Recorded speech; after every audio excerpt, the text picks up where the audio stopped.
Welcome back, Crammers, to question 1. 80 students entered a dancing competition. The table gives information about the length of time in minutes for which each student spent dancing. Work out an estimate for the mean length of time the students spent dancing. Now, to find the mean, it is total divided by quantity. Now, how do we find the total from a time frequency graph? Now, what we do is we multiply the frequency with the midway point.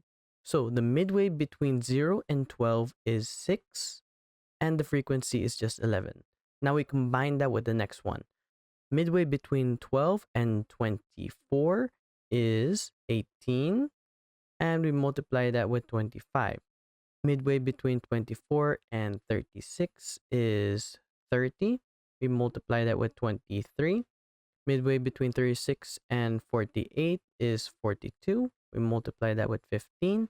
And midway between 48 and 60 is 54. And we multiply that with 6. Now, if we combine these, this gives us our total.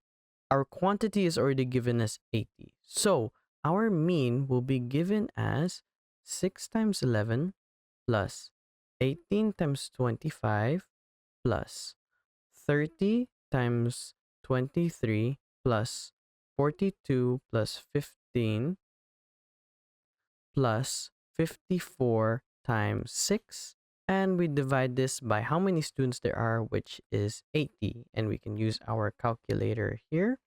We have 6 times 11 plus 18 times 25 plus 30 times 23 plus 42 times 15 plus 54 times 6, which is then divided by 80, which gives us 27, equal to 27, which is our mean, 27 minutes. Thanks for watching. Cram, then scram.